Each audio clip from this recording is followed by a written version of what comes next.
Hey everybody, the United States Supreme Court voted 4-3 to let stand the University of Texas at Austin's admissions policy, which uses race as one of many factors on whether or not a student gets into the college.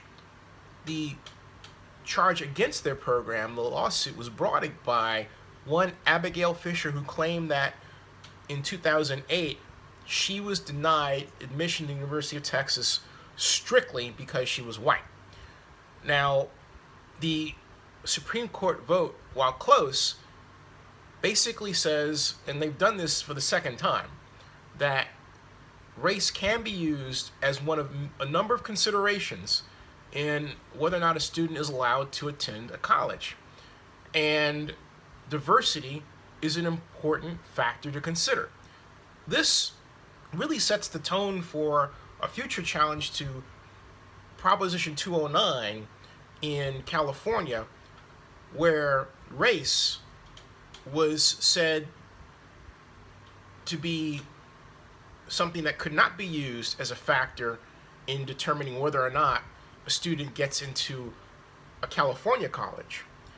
But today, sadly, race is still important because we have economic disparities that have caused whites to be better able to afford to attend certain colleges than blacks, to name a number of groups of color that are less able to afford college than their white counterparts.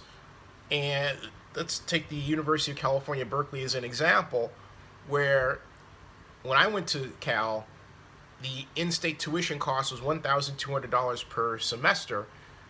That is a rate long gone. Is now on a par attending Cal.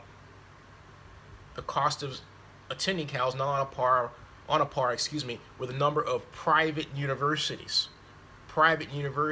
And that's not only the case at Cal, it's true for a number of colleges around the country. So you want to make sure that you don't have a student body that is all one group or economic group, where they say all, in this case, all rich white students, which you want, or students from rich white backgrounds. You want racial diversity, you want economic diversity, you want intellectual diversity as well. I had the pleasure of sitting on the admissions committee at Cal for the Master of City Planning program, and I can tell you that when I got a student's docket, we would sit down and go over their applications one by one, and they were very thick, read their statement of purpose and everything, and we would literally argue over the ones we thought were best.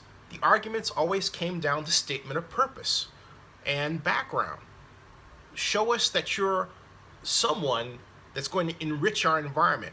It's got nothing to do at the end of the day, very little to do at the end of the day with your skin color.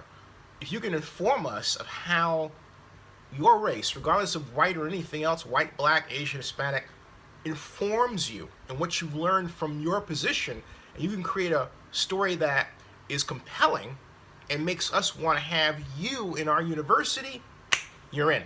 Okay? So don't get this idea that it's just this system where someone says, oh, okay, you meet this check mark and bing, bing, bing, bing, bing, and this computer spits out and says, you're in.